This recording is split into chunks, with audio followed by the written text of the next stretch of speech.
Big TV డిసెలెక్స్ లో చూస్తున్నాం. ఇటు గౌతమి చౌదరి ఇన్స్టా లైవ్ లో శేఖర్ భాషపై తీవ్ర దుమారం రేపుతోంది. ఆయనపై వివాదాస్పద వ్యాఖ్యలు చేస్తూ ఉంది. తనతో పెట్టుకుంటే నీకు ఒక కూతురుంది, శేఖర్ భాష నా జోలికి వస్తే నీ కూతురు జోలికి నేను వస్తా అంటూ కూడా ఇటు గౌతమి చౌదరి అయితే తీవ్ర వ్యాఖ్యలు చేస్తూ ఉంది. శేఖర్ భాషనే టార్గెట్ గా చేస్తూ కూడా మరొక కొత్త వివాదంలోకి ఇప్పుడు గౌతమి చౌదరి శేఖర్ భాషని లాగుతుందని చెప్పుకోవాలి. శేఖర్ భాషపై మొత్తంగా వివాదాస్పద వ్యాఖ్యలు చేస్తూ ఉంది. సో ఇందాక గౌతమి చౌదరి ఆమె ఇన్స్టా లైవ్ లో వచ్చింది. లైవ్ లోకి వచ్చిన అనంతరం కూడా తీవ్ర స్థాయిలో బూతులతో గౌతమి రెచ్చిపోతూ ఉన్న సిచ్యువేషన్ అయితే కనిపిస్తోంది. శేఖర్ భాషకి కూడా కూతురు ఉందంటూ, శేఖర్ భాష తన జోలికి వస్తే తాను కూడా శేఖర్ భాష కూతురి జోలికి వస్తానంటూ కూడా గౌతమి చౌదరి వార్నింగ్ ఇస్తున్న పరిస్థితి కనిపిస్తోంది.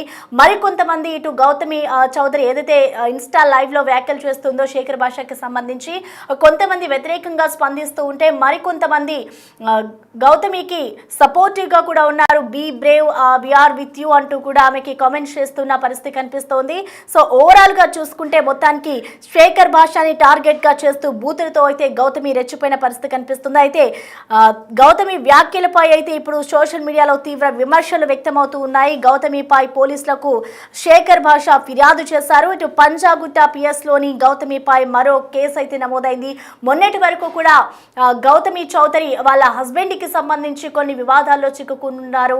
అప్పుడు కూడా వాళ్ళ హస్బెండ్ కి సంబంధించి కొన్ని ఆరోపణలు కూడా చేసింది ఆవిడ. సో దానికి సంబంధించి కూడా ఒక కేసు నమోదైతే ఇప్పుడు మరొకసారి శేఖర్ భాషని ఇన్స్టా అకౌంట్ లో అంటే ఇన్స్టా లైవ్ కి వచ్చి ఆవిడకి ఇష్టం వచ్చిన భాషలో బూతులు తిడుతూ రెచ్చిపోయింది. నా జోలికి వస్తే నీకు కూడా కూతురు ఉంది, సో నీ కూతురు జోలికి కూడా నేను వస్తాను అంటూ కూడా ఆమె వార్నింగ్ ఇవ్వడంతో గౌతమి చౌదరిపై పంజాగుట్లో కేసు ఫైల్ చేశారు శేఖర్ భాష. సో మొత్తానికి చూసుకుంటే ఇటు గౌతమి చౌదరిపై పంజాగుట్లు ఇప్పటికీ 2 పోలీస్ కేసులు అయితే నమోదయ్యాయి. దీనిపై అయితే ఇప్పటికే కొన్ని సెక్షన్స్ కింద పోలీసులు కేసు నమోదు చేశారు. అంటే బిఎన్ఎస్ 351, 352, ITA 67 చట్టం ప్రకారం కింద గౌతమి చౌదరిపై అయితే కేసులు నమోదు చేసిన పరిస్థితి కనిపిస్తుంది. అయితే మొత్తంగా గౌతమి చౌదరి అసలు ఎందుకు తిట్టవలసి వచ్చింది, అసలు ఎందుకు శేఖర్ భాషపై ఆ విధంగా ప్రవర్తిస్తుంది, అంత బూతులు తిడుతూ వాళ్ళ ఇంట్లో వాళ్ళంటే నీకు కూడా కూతురుంది, నీ కూతురులాగే నేను కూడా ఒకవేళ నా జోలికి వస్తే నేను కూడా నీ కూతురు జోలి వరకు వస్తాను, జోలికి వస్తాను అంటూ కూడా ఆమె చెప్తూ ఉన్న పరిస్థితి కనిపిస్తుంది. మరి దీనికి సంబంధించి శేఖర్ భాష పోలీస్ స్టేషన్లో కూడా ఫిర్యాదు చేశారు. అసలు ఆయన ఏం చెప్తున్నారు, నన్ను ఎందుకు తిట్టవలసి వచ్చింది, అసలు ఎలాంటి సెక్షన్స్ కింద ఆయన పంజాగుట్ట పిఎస్ లో కేసులు ఫైల్ చేశారు అనేది పూర్తి వివరాలు మా ప్రతినిధి గౌతమి అందిస్తారు. గౌతమి చౌదరి అలాగే ధర్మ మహేష్, సో వీళ్ళిద్దరి ఇష్యూకి సంబంధించి పర్టికులర్గా చెప్పాల్సిన అవసరం లేదు. అయితే రీసెంట్గా శేఖర్ భాషని ఉద్దేశిస్తూ ఆమె మాట్లాడిన మాటలు కావచ్చు, లేకపోతే వాళ్ళ ఫ్యామిలీ మెంబర్స్ని కూడా థ్రెటనింగ్ చేస్తూ ఆమె మాట్లాడిన మాటల పట్ల ఇవాళ శేఖర్ భాష పంజాగుట్ట పిఎస్లోని కేసు ఫైల్ చేయడం కూడా జరిగింది. ముఖ్యంగా ఆమె మాట్లాడాల్సిన అవసరం ఎందుకు వచ్చింది, అసలు మధ్యలో శేఖర్ భాష గారిని ఎందుకు లాగాల్సి వచ్చింది అనే వివరాలు తెలుసుకుందాం. సార్, ఇలాంటి ఇష్యూస్ ఒక లావణ్య రాస్తారు తర్వాత అంటే ఇలాంటి ఒక ఫ్యామిలీ ఇష్యూస్ ఏం జరిగినా కూడా అక్కడ మీ పేరు పర్టికులర్గా వినిపిస్తుంది. ఎందుకంటే మీరు మగవాళ్ళకి అన్యాయం జరుగుతుంది అని చెప్పి మీరు స్టాండ్ తీసుకునే విధానం కావచ్చు, అది నచ్చక యాంటీ వాళ్ళు మీ మీద కేసులు పెడుతూ ఉన్నాం. ఫర్ ద ఫస్ట్ టైం అనుకోవచ్చు. అంటే మీరు మీకు థ్రెటనింగ్ చేస్తూ ఉండింది గౌతమి చౌదరి, దట్టు మీ ఫ్యామిలీని, ముఖ్యంగా మీ పిల్లల్ని మీ వైఫ్ని కూడా తీసుకురావడం జరిగింది. సో అసలు ఏమని థ్రెట్ చేసింది, ఎందుకు మీరు కేసు ఫైల్ చేయాల్సి వచ్చింది, అంటే కేసు ఫైల్ చేసే అంతలాగా ఏమని థ్రెటనింగ్ చేసింది? మనం బేసికలీ ఆవిడకి సంబంధించి ఒక 2-3 ప్రశ్నలు గట్టిగా లేవరెత్తాం. చేతనైతే సమాధానం చెప్పాలి, లేకపోతే మాట్లాడుకుని ఉండొచ్చు. కానీ ప్రశ్నలు అడగడం కూడా తప్పు. ఇప్పుడు మీడియాకు మీరు ఏదైనా ఒక ఇష్యూ తీసుకొస్తే ఒక జర్నలిస్ట్గా మీరైనా నేనైనా ఉన్న క్వశ్చన్లు అడుగుతాం. మన వాళ్ళు కూడా అడిగారు, మన బిగ్ టీవీలో కూడా అడిగారు. సో అడిగిన వాళ్ళు ఎవరైనా సరే ఆవిడ ఏమంటుంది, ధర్మ మహేష్కి ఎవరైనా సపోర్ట్ చేస్తే మీ చెల్లెల్ని, మీ అక్కల్ని, మీ తల్లుల్ని వాటికి సప్లై చేయండి. అంత నీచమైన భాష మాట్లాడే ఆవిడ. సో కొంతమంది సరే తిట్టారు, లేకపోతే కొంతమంది పోలీస్ స్టేషన్ దాకా వెళ్ళారు. కానీ ఈవిడ అక్కడితో ఆగకుండా మీ ఫ్యామిలీ డీటెయిల్స్ తెప్పిస్తున్నాను, మీ బ్యాంక్ స్టేట్మెంట్స్ తెప్పిస్తున్నాను, మీ లొకేషన్స్ తెప్పిస్తున్నాను, మీ CDRలు తెప్పిస్తున్నాను, ఒక్కొక్కటి అంతు చూస్తాను, బీహార్ గ్యాంగులు తీసుకొచ్చి దింపుతాను, మీ ఫ్యామిలీ ఒక్కొక్కడిని కొడుతుంటే మీరు నా కాళ్ళు పట్టుకుంటారు ఒక రోజున వచ్చి, అయినా కూడా నేను కనికరించను. ఇటువంటివన్నీ కూడా బెదిరింపు మెసేజ్లు పెట్టడం, భాష ఎల్కేలని చాలా నీచంగా మాట్లాడడం. సో ఇది అక్కడితో అయిపోకుండా నా పేరు తీసి ఇక్కడ నా పేరు అంటే ఇదంతా జర్నలిస్టులు అందరినీ ఉద్దేశించి చాలామంది జర్నలిస్టులను తిట్టింది. బట్ నా పేరు తీసి అది పిచ్చ నా కొడుకు, అడుగు తినేవాడు, చెక్కగాడు, అడుగు తినేవాడు నీకన్నా బెటరు అని చెప్పి చాలా డిఫేమింగ్గా మాట్లాడి అక్కడితో కూడా ఆకుండా వీడికో కూతురు నేను దాని జోలికి వస్తా, నువ్వు నా గురించి ఏదైనా మాట్లాడితే నేను దాని జోలికి వస్తా.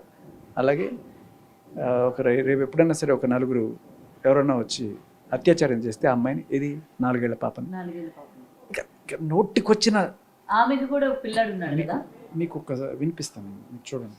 పిచ్చనా కొడుకు కొచ్చగాడు వాడు.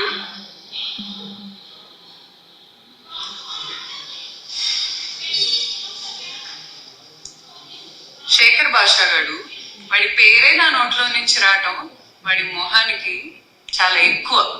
ఒరేయ్ నీకన్నా రోడ్డు మీద అడుక్కు తింటున్న వాళ్ళు డిగ్నిఫైడ్ గా బతుకుతున్నారా?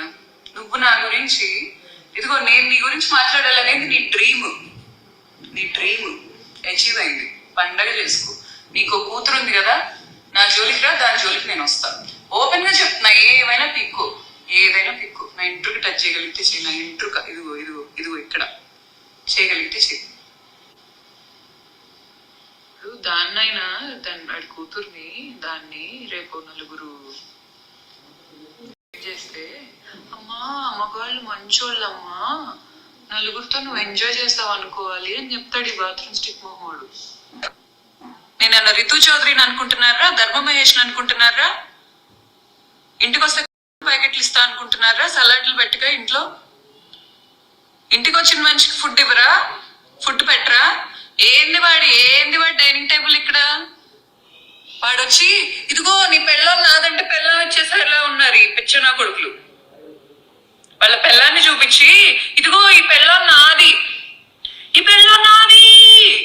అని కానీ పెళ్ళాన్ని ఇచ్చేలా. పెళ్ళాన్ని ఇస్తారా మీరు? ఇస్తారా?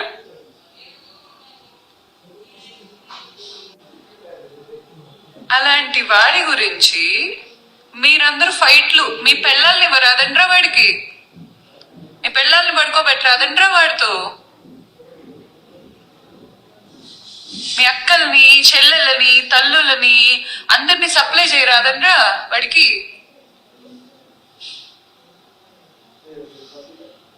చెయ్యండ్రా. ఈ జై మహేష్ అని పెట్టినోడు అందరూ మీ అక్కని, మీ చెల్లిని, మీ తల్లిని తీసుకెళ్లి వాడి పక్కన కూర్చోబెట్టి నీ సైడ్ ఇంటర్వ్యూ తీసుకుంటే తప్ప, జర్నలిజం లో తీసుకోకూడదా అని అడుగుతున్నాడు. అని ఎవరన్నారండి మీరు తీసుకోకూడదని? మీకు డబ్బులు ఇచ్చాడో లేదో, డబ్బులు ఇవ్వకుండా కూడా మీరు ఫ్రీగా ఎంత చండాలం చేస్తున్నారేమో చేసుకోండి. చాలా అండర్ఎస్టిమేట్ చేశారు కదా నన్ను, చాలా అండర్ఎస్టిమేట్ చేశారు కదా. మీకు డబ్బులు ఇస్తున్నోడే మీకు డబ్బులు ఇస్తున్నోడిదే మొత్తం ఉంది నా దగ్గర.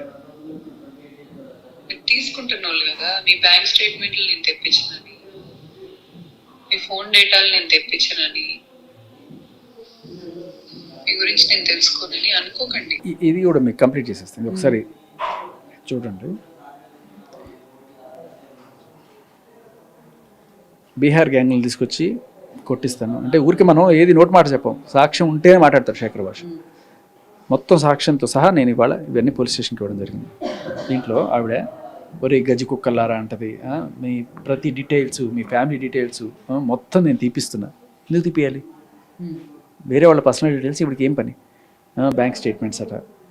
నా ఏంటిది మీడియా వాళ్ళందరికీ చెప్తున్నాను, అరే ఎల్కే గాళ్ళారా అంటే, ఇంకా మీకు ఏమైనా అయితే ఏ బీహారోడో వచ్చి కొడితే అది మనసులో గుర్తు తెచ్చుకోండి, ఇది గౌతమి చౌదరి జీసీ అని చెప్తుంది. నా వెంట్రుక టచ్ చేయండి చూద్దాం. మీరు ఈరోజు మీది అనుకుంటున్నారుగా, కొడకల్లారా నా కార్డు పట్టుకొని మీరు ఏడుస్తారు. ఇట్స్ ఎ ప్రామిస్ అంటారు. మళ్ళీ ఇలా అంటే ఇదొకటే కదా, ఇంకా థ్రెటనింగ్ మెసేజెస్ పెట్టడం కొంతమందికి. వాళ్ళు ఇంకొక జర్నలిస్ట్ ఎవరు ఆయనని పంది అని చెప్పి, ఆయన ఒక పందిలా ఉంటాడు ఫోటో పెట్టి అలా ఆయన్ని కించపరచడం. చాలామంది అంటే ఆవిడ క్వశ్చన్ చేయడమే తప్పు. ఇప్పుడు వాళ్ళెవరు కూడా ఈవిడ మీద బూతులు మాట్లాడలేదు, ఈవిడ పర్సనాలిటీని కించపరచలేదు, ఇంకోటి ఏది మాట్లాడలేదు. బట్ ఈవిడ వాళ్ళని అంటే ఆవిడని క్వశ్చన్ చేశారు జస్ట్ మనం 10 కోట్లు అడిగావట కదా అంటే 10 కోట్లు నేను అడిగానా దమ్ముంటే చూపించండి అన్నారు. సరే ఆ రికార్డు ఎవరో తీసుకొచ్చి చూపించారు. వాళ్ళ ఆయనతో పోలీస్ స్టేషన్లో కూర్చొని బేరసారాలు ఆడుతుంటే 10 కోట్లు నాకు కొడుకు అవసరం లేదు, నాకే ఇవ్వమనండి, కొడుకు ఇచ్చుకునే కర్మ నాకు లేదు, నాకే ఇవ్వమనండి అంటే రేపు నువ్వు తీసేసుకుంటే రేపు వేరే పెళ్లి చేసుకుంటే కొడుకు అనాథ అయిపోతారు కదా, నేను ఏదన్నా వాడికే పెడతాను ప్రతి పైసా అని చెప్పి ఈయన ఆ రికార్డు బయటకు వచ్చింది. మరి బయట ఒక చోటలో అడిగారు, ఏమో మీరు 10 కోట్లు అడిగిన మాట వాస్తవమే కదా అంటే అడిగిన మాట అప్పుడు మళ్ళీ వాస్తవమే అండి, కాకపోతే అదేంటి కిస్మత్ మండిలో 10 కోట్లు వచ్చాయి కాబట్టి అందులో ఒక 10 కోట్లు నాకు ఇవ్వు, ఇప్పటిదాకా ఈ 7 ఏళ్ళు 10 ఏళ్ళ సంపాదనలో 10 కోట్లు సంపాదించుంటాము, అందులో 10 కోట్లు ఏమని అడిగా తప్పెలా అవుతుంది అంటే ఇప్పుడు అది నెక్స్ట్ మనం అడిగిన క్వశ్చన్ ఏంటి, ఐటీ రిటర్న్స్ తీసాము, దాంట్లో 2 కోట్ల కన్నా తక్కువే ఉంది టోటల్గా ఇప్పటిదాకా కిస్మత్ మండి పేరు మీద, మరి 25 కోట్లు ఎందుకు అడుగుతున్నారు? 25 కోట్లు ఎక్కడుంది? 25 కోట్లు ఉంటే మీరు 10 కోట్లు అడిగితే అది ఓకే, వేరే విషయం. అసలు దాని మీద ఆదాయమే 2 కోట్లు ఉంటే మీరు ఇలా అడుగుతారు. ఇదేమన్నా భూత క్యారెక్టర్ అసోసినేషన్? డైరెక్ట్ క్వశ్చన్ కదా, మీరు చెప్పిన దాంట్లో తీసి అడిగాం, మీకు సమాధానం ఉంటే చెప్పచ్చు, చెప్పకపోగా ఇంకా సమాధానం లేకపోతే ఉడుకుమోతానమా లేకపోతే ఇంకోటి ఏదో ఎక్కువైపోయి అంటే అడిగిన వాడిని కొట్టిచ్చేస్తా, అడిగిన వాడిని తన్నిచ్చేస్తాను, అడిగిన వాళ్ళ ఫ్యామిలీని టార్గెట్ చేస్తా, ఏదో రకంగా మనుషులు నోరు మూయించడం. నేను చెప్పిన వల్ల నోరు మూసుకొని వినాలి, భజన చేయండి, భలే భలే అని చెప్పి కామెంట్లు పెట్టండి, అంతకు మించి మీరు ఏదైనా ఎక్స్ట్రా ఒక క్వశ్చన్ అడిగినా జై మహేష్ అని పెడితే అంట అమ్మని అక్కడిని తీసుకెళ్ళి వాళ్ళ పక్కన పడుకోబెట్టాలంట. అంత నీచమైన భాష, థ్రెటనింగ్, ఇలా అందరినీ చేస్తే జర్నలిస్టులని అలాగే నా పేరు తీసి నా ఫ్యామిలీని టార్గెట్ చేయడం అనేది, నేను వెళ్ళి ఈ సాక్ష్యాలన్నీ పెట్టి కేసు పెట్టడం జరిగింది. పోలీసులు స్పందించారు, కేసు పెట్టారు. సో ఇక్కడ భార్యాభర్తల ఇష్యూ నడుస్తుంది. సో నడుస్తున్నప్పుడు పర్టికులర్గా మీరు ఇన్వాల్వ్ అయ్యి మీరు మాట్లాడడం, అయితే ఆమె ఇక్కడ ఒక పాయింట్ చెప్పడం జరిగింది, నీకు ఎంత ఇచ్చింది డబ్బులు, నీ బ్యాంక్ స్టేట్మెంట్స్ తీసుకురావాలా అని చెప్పి. సో ఇప్పుడు చెప్పండి, ధర్మ మహేష్ గారు నా వంతు వత్తాసుగా నువ్వు వెళ్ళి మాట్లాడు మీడియా ఛానల్స్లోని, లేకపోతే నాది తప్పేమీ లేదని చెప్పి నువ్వు ప్రూవ్ చెయ్యు, గౌతమి చౌదరి క్యారెక్టర్ పైన కావచ్చు, లేకపోతే గౌతమి చౌదరి గురించి కావచ్చు, నువ్వు వెళ్ళి మాట్లాడు, తర్వాత ఏదైనా ఫైనల్గా వస్తే అప్పుడు నేను ఇన్వాల్వ్ అవుతాను అన్నట్టు ఏమైనా మీతో ఏమైనా రాయబారాలు మాట్లాడుకోవడం కానీ లేకపోతే డబ్బులు ఇవ్వడం కానీ ఏమైనా చేశాడా? ఏమీ లేదండి, ఆవిడ బ్యాంక్ స్టేట్మెంట్లు తీయక్కర్లా, నేనే మీకు ఇస్తాను నా బ్యాంక్ స్టేట్మెంట్లు చూసుకోండి మొత్తం, ఒక్క పైసా ఏ రోజు కూడా. ఇతనే కాదు, రాజతరుణ్ కావచ్చు, ఎవరి గురించి కాదు, అసలు ఎవరి నుంచి తీసుకోవాల్సిన అవసరం లేదు. నేను ఒక పోరాటం చేస్తున్నాం మగవాళ్ళ హక్కుల కోసం, ఎస్పెషల్లీ 498A అండ్ అలాగే తప్పుడు ఫేక్ అత్యాచార కేసులు పెట్టి వాళ్ళ దగ్గర నుంచి డబ్బులు గుంజే ప్రయత్నాలు చేస్తున్నారు. ఇటువంటివన్నీ కూడా మన లీగల్ సిస్టంలో ఉన్న లూప్ హోల్స్ని అడ్డం పెట్టుకుని ఎక్స్ట్రాక్షన్ జరుగుతుంది. దీనికోసం మనం అగ్నెస్ట్గా ఫైట్ చేస్తున్నాం తప్ప అసలు ధర్మ మహేష్ రాకముందే ఈ వీళ్ళ ఇష్యూలోకి నేను రావాల్సిన ఇది కాదు, నేనే కాదు ప్రతి ఒక్కళ్ళు కూడా. ఎప్పుడైతే నువ్వు మీడియాలోకి వస్తావో ప్రతి ఒక్కరు మాట్లాడతారు దాని గురించి. ఇవిడ వచ్చి ఏవో మాట్లాడుతుంది, వాళ్ళ అమ్మ అంటది, వాళ్ళ నాన్న అంటది, వాళ్ళ అమ్మ హీరోయిన్లతో ఈయనకి పక్కలేశారు అని చెప్పి ఆయన వాళ్ళ అమ్మని తిట్టింది, వాళ్ళ చెల్లెలు ఏదో డ్రగ్స్ అని చెప్పి లేకపోతే ఇంకోటి ఏదో వాళ్ళ చెల్లెలను అక్కడ ఏదో మాట్లాడింది. దీనికి తోడు బిగ్ బాస్ రీతు చౌదరిని తీసుకొచ్చింది, ఆవిడకి ఏదో షుగర్ డాడీస్ అని చెప్పి చాలా నీచంగా ఏవో ఇంటిమేట్ వీడియోస్ ఉన్నాయి అవన్నీ బయట పెడతాను అని చెప్పి బ్లాక్మెయిల్ ఇలాంటివన్నీ చేసి ఆల్రెడీ ఒక ఎఫ్ఐఆర్ అయింది ఆవిడ మీద. ఏంటి 10 కోట్లు డిమాండ్ చేస్తుందని చెప్పి వాళ్ళ ఆయన వెళ్ళి కేసు పెట్టాడు, అన్ని సాక్ష్యాలు ఇచ్చారు కాబట్టి ఎఫ్ఐఆర్ అయింది. సో అంటే అంత నీచంగా ఇక ఎవడైనా సరే అడిగితే ఇట్లా తెస్తామని మీడియా అనేవాళ్ళు అడుగుతారు. నువ్వు మీడియాకి వస్తే నన్ను అడగమనే, నువ్వు చెప్తుంటే ఊరికే చెవుల్లో ఇది పెట్టుకొని ఎవరు భజన చేయరు, కామెంట్లు పెట్టే వాళ్ళు పెడతారు. సరే కొంతమంది మరీ హార్ష్గా నాన్ పొలిటికల్గా కూడా పెడతారు కొన్నిసార్లు, మర్యాద గౌతమి గారి క్యారెక్టర్ గురించి మాట్లాడారు ఏ రోజు కూడా. యాక్చువల్గా చాలామంది మాట్లాడుతున్నారు. అప్పుడు కూడా నేను చెప్పాను మూర్తి గారికి ఆవిడకి ఏమైనా ఉందా అంటే, అయ్యా నాకు అటువంటి నేనేమీ అనుకోను, కానీ ఆయన ఇవిడికి సపోర్ట్ చేస్తున్నా అని చెప్పినప్పుడు ఆయన నిజాలు తెలుసుకొని మాట్లాడాలి. నేను అదే చెప్పాను. ఏ రోజు కూడా చాలామంది అసలు ఉంటుందని నేను అనుకోను కూడా, అదే చెప్పాను. అండ్ ఇంకా నేను చాలా క్లియర్ కట్ట వాళ్ళ బాబుకి కన్నతండ్రిని ఎందుకు దూరం చేస్తున్నారు ఇవే మనం మాట్లాడాం. ఏ రోజు కూడా మనకి అసలు మామూలుగానే మాట్లాడడానికి బూతులు రావు, బట్ ఆవిడని ఏ రోజు కించపరుస్తుంది కానీ మనం డైరెక్ట్ పాయింట్ టు పాయింట్ తీసి అడిగాం. ఒక వీడియో చూపించాం, ఆవిడ చాలా రోజుల క్రితం ఒక వీడియో చేసింది, ఇదంతా ధర్మ మహేష్ చేసిందే. ఈ ధర్మ మహేష్ ఇది కిస్మత్ మండి అనేది ఆయన బ్రెయిన్ చైల్డ్, ఆయన కష్టపడి ఇవాళ ఇదాన్ని ఇక్కడ తీసుకొచ్చారు, ఇది దేర్ బేబీ అని చెప్పినప్పుడు మరి ఇవాళ వచ్చి నువ్వు నాది అని ఎలా అంటున్నావు అని అడిగాం మనం. ఇదేమన్నా భూత, ఇదేమన్నా క్యారెక్టర్ అసోసియేషన్? ఆవిడ మాట్లాడిన వీడియోని చూపించి అప్పుడు ఒక మాట ఇప్పుడు ఒక మాట ఎందుకు చెప్తున్నారని అడిగాం. చెప్తే సమాధానం చెప్పచ్చు. ఆవిడకి ఏమన్నా సమాధానం ఉంటే అవునండి అప్పుడు అంత టర్మ్స్ బాగున్నప్పుడు అలాగే చెప్తామండి, లేదండి ఇప్పుడు అలాంటిది లేదండి, ఏదో ఒకటి సర్ది చెప్పుకొని ఉండొచ్చు. అడగడమే తప్పు. నువ్వు అసలు నన్ను అడగకూడదు. నువ్వు ఎందుకు వచ్చావు మరి మీడియాలోకి? కానీ అసలు మీరెందుకు ఇన్వాల్వ్ అవుతున్నారు అందరు ఇష్యూస్లోకి? పర్టికులర్గా శేఖర్ భాషా గారి పేరు ఎందుకు వినిపిస్తోంది? మీకు అనవసరమైనవి, లేకపోతే ధర్మ మహేష్ గారు మీకు ఇంతకు ముందు ఏమైనా పరిచయమా, లేకపోతే మీకు ఏమైనా ఫ్రెండా, లేకపోతే గౌతమితో మీకు ఏమైనా రైవాలిటీ ఉందా? ఎందుకంటే వాళ్ళు ఇష్యూ అయిన వెంటనే మీరు వెళ్ళి మాట్లాడడానికి. చాలా మంచి ప్రశ్న. సో మీరు ఇప్పుడు అదే, నాకు ధర్మాను ఫ్రెండ్ కాదు, ఈవిడే ఫ్రెండ్ కాదు, ఆయన ఎనిమి కాదు, ఈవిడే ఎనిమి కాదు, మరి నేను ఎందుకు ఒక స్టాండ్ తీసుకొని మాట్లాడుతున్నాను? లేకపోతే ఒక అన్యాయం జరిగిందనో, లేకపోతే దీంట్లో లాజికల్గా ఈ ఫాల్ట్స్ ఉన్నాయి, మరి ఐటీ రిటర్న్స్ చూపించమని ఎవరు ఎందుకు అడగలేదు? 25 కోట్లు అని చెప్పాను నాకు లీగల్, ఐటీ రిటర్న్స్ చూపించమని అడగడం భావ్యం కదా కరెక్ట్గా? దాంట్లో ఏమీ చెడు ఆపాదించడానికి ఏం లేదు, చూపిస్తే సరిపోతుంది కదా. ఇప్పుడు ఒక వీడియో చూస్తారండి మీరు, ఏదైనా ఒక న్యూస్ ఆర్టికల్ చూస్తారు, చూసిన తర్వాత దానికి స్పందిస్తారు, కొంతమంది కామెంట్లు పెడతారు, కొంతమంది అడుగుతారు, ఆ వీడియోకి ప్రతి వీడియో చేస్తారు. సో ఇది చేయకూడదు అని ఎక్కడ రూల్ ఉందా? మీడియా అన్న తర్వాత అదే కదా. మీడియా ముందుకు ఎందుకు పెడతారంటే మీ ఒపీనియన్ చెప్పమనే కదా, జనాల ఒపీనియన్ రిఫ్లెక్ట్ చేసేదే కదా మీడియా. సో మనం అడిగిన ప్రశ్న సహేతుకరంగా ఉంటే ఖచ్చితంగా అడగాలి, ప్రతి ఒక్కళ్ళు అడగాలి. ఇప్పుడు నేను ఎందుకు వచ్చానని చెప్పి మీరు అడుగుతున్నారు కదా, నాకు ఆయన చుట్టం కాదు, ఈవిడ పక్కం కాదు, ఏమీ కాదు. అయినా కూడా వై శేఖర్ భాష ఇస్ మ్యాటరింగ్ అంటే, ఇప్పుడు మీరు అడిగినట్టుగానే ఏదైనా ఇష్యూ వచ్చినప్పుడు ఎక్స్పర్ట్స్తో మాట్లాడతారు చాలా మీడియా ఛానల్స్. నాలాగే చాలామంది ఎక్స్పర్ట్స్ మాట్లాడారు. మరి మాట్లాడిన ప్రతి ఒక్కరి మీద నేను కేసులు పెడతాను అసలు అంటే మాట్లాడిన మాట. నువ్వు మీడియా హక్కుని, జర్నలిస్ట్ హక్కుని, వాక్ స్వాతంత్రపు హక్కుని కాలు రాయాలని చూస్తున్నావు, విచ్ ఈజ్ రాంగ్. అలాంటప్పుడు మీడియాకి రాకూడదు. వచ్చిన తర్వాత ఒక ప్రశ్న ఇస్తే సమాధానం చెప్పుకో బూతులు తిట్టడం అంటే అదేం సంస్కారం? బూతులు తిట్టినా కూడా పక్కన పెట్టేద్దాం, ఫ్యామిలీని థ్రెటన్ చేస్తూ చిన్నపిల్లని, ఇదేమిటి? అబ్సల్యూట్లీ రాంగ్ కదా. సో అందుకని ఎందుకంటే ఇప్పుడు మీరు ఓకే, మీరు ఏదైతే మగవాళ్ళకి అన్యాయం జరుగుతుంది అని చెప్పి మీరు ఏదైతే వెళ్తుందో మీ వరకు ఓకే, ఆమె ఎన్ని మాట్లాడుకున్నా మీరు డిఫెండ్ చేసుకోగలరు. ఈరోజు అసలు ఇన్వాల్వ్మెంట్ లేని వ్యక్తుల్ని తీసుకొచ్చి, ముఖ్యంగా 4 ఏళ్ల చిన్నారిని తీసుకొచ్చి ఎంత ఘోరంగా ఆమె మాట్లాడిందో కూడా విన్నాం. ఇవి మీకు అవసరం అంటారా? మరి ఒక కన్న కూతురు గురించి ఈ విధంగా ఆమె మాట్లాడుతూ ఉంటే దేనికోసం అని ఇలాంటి వాటిల్లోకి దూరాలి, నేను ఇలా మాట్లాడాలి అంటే ఇదే వాళ్ళకి కావాలి. ఇప్పుడు ఎవరైనా సరే, మీరు ఏదైనా ఒక పోరాటం చేస్తున్నారు, ఒక నిజం కోసం పోరాడుతున్నారు అనుకున్నాం, ఒక్క మాట మీ అమ్మనో మీ చెల్లెలనో లేకపోతే ఎవరినో అంటే ఎందుకు లేరా ఇంకా చాలే మనం ఇలాంటి మాటలు అనిపించుకోవడానికి వచ్చామా అని చెప్పి వెళ్ళిపోవాలి. అదేనా మీరు చెప్పేది? సో ఇలాంటి వాళ్ళు 100 మంది రావచ్చు. ఇప్పుడు ఆ లావణ్య ఉంది, నన్ను రౌడీలు తీసుకొచ్చి కొట్టించింది, బూతులు తిట్టింది, ఇవన్నీ జరిగింది. వాళ్ళకి ఏంటంటే కొంతమంది కొడితే భయపడతారు, కొంతమంది వాళ్ళని తిడితే వదిలేస్తారు, అప్పటికి లేకపోతే వాళ్ళ ఫ్యామిలీని తిడితే వెళ్ళిపోతారు. ఇదంతా టెక్నిక్స్ అనమాట. మనిషి నోరు మూయించడానికి రకరకాల ప్రయత్నాలు చేస్తారు. డబ్బుతో మొదలెడతారు.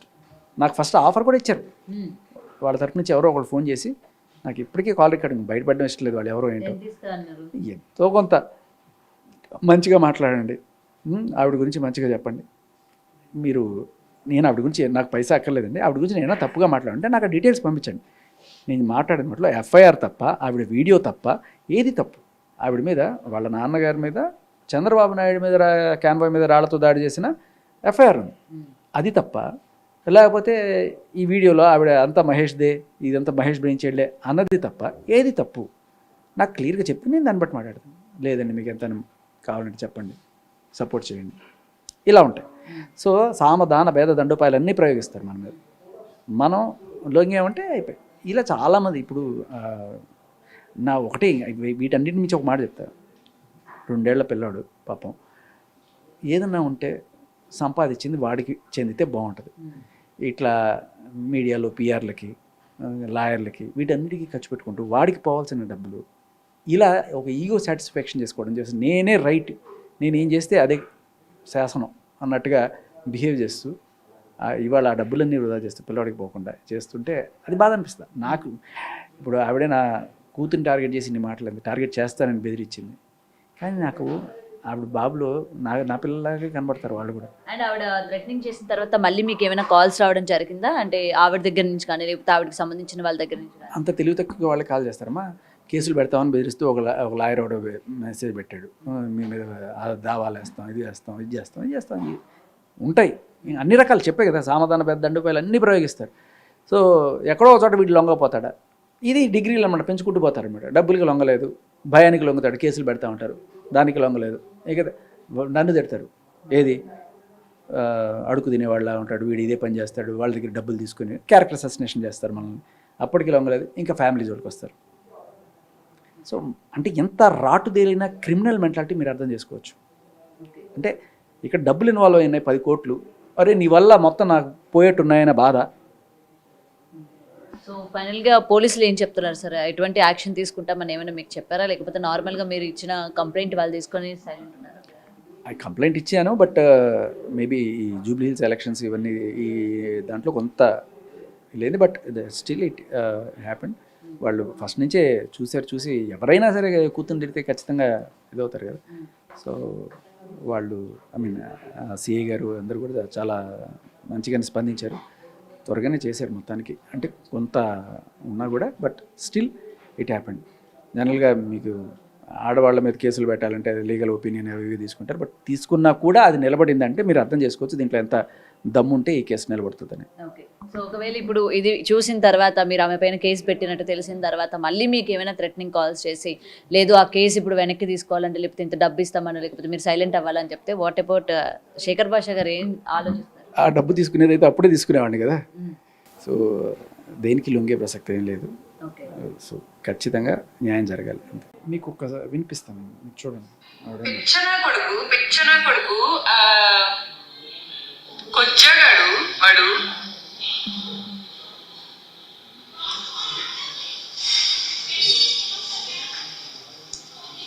శేఖర్ భాషా గాడు, వాడి పేరే నా నోట్లో నుంచి రావటం వాడి మొహానికి చాలా ఎక్కువ. ఒరే నీకన్నా రోడ్డు మీద అడుక్కు తింటున్న వాళ్ళు డిగ్నిఫైడ్ గా బతుకుతున్నారా? నువ్వు నా గురించి, ఇదిగో నేను నీ గురించి మాట్లాడాలనేది నీ డ్రీమ్ అచీవ్ అయింది. పండగ చేసుకో. నీకు కూతురు ఉంది కదా, నా జోలికి రా, దాని జోలికి నేను వస్తాను. ఓపెన్ గా చెప్తున్నా, ఏదైనా పిక్కు. నా ఇంట్రుకి టచ్ చేయగలిగితే చెయ్యి. నా ఇంట్రుక ఇదిగో ఇక్కడ చేయగలిగితే చెయ్యి. దాన్నైనా వాడి కూతుర్ని దాన్ని రేపు నలుగురు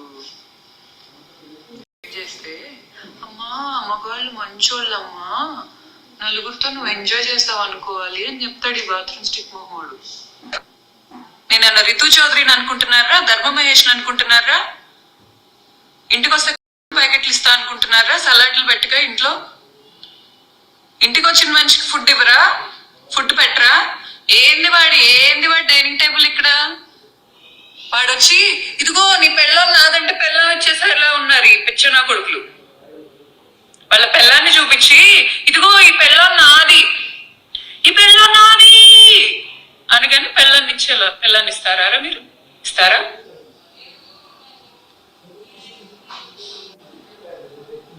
అలాంటి వాడి గురించి మీరందరూ ఫైట్లు, మీ పెళ్ళాలని ఇవ్వరాదండ్రా వాడికి, మీ పెళ్ళాలని పడుకోబెట్టరాదండ్రా వాడితో,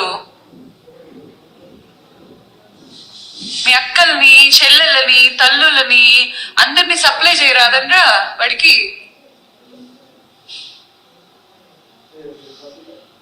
చెయ్యండ్రా. ఈ జై మహేష్ అని పెట్టినోడు అందరూ మీ అక్కని, మీ చెల్లిని, మీ తల్లిని తీసుకెళ్లి వాడి పక్కన కూర్చోబెట్టి నీ సైడ్ ఇంటర్వ్యూ తీసుకుంటే తప్ప, జర్నలిజం లో తీసుకోకూడదా అని అడుగుతున్నాడని ఎవరన్నారండి? మీరు తీసుకోకూడదండి. మీకు డబ్బులు ఇచ్చాడో లేదు, డబ్బులు ఇవ్వకుండా కూడా మీరు ఫ్రీగా ఎంత చండాలం చేస్తున్నారేమో చేసుకోండి. చాలా అండర్ఎస్టిమేట్ చేశారు కదా నన్ను, చాలా అండర్ఎస్టిమేట్ చేశారు కదా. మీకు డబ్బులు ఇస్తున్నోడే మీకు డబ్బులు ఇస్తున్నోడిదే మొత్తం ఉంది నా దగ్గర. మీరు తీసుకుంటున్న వాళ్ళు కదా, మీ బ్యాంక్ స్టేట్మెంట్లు నేను తెప్పించానని, మీ ఫోన్ డేటాలు నేను తెప్పించానని,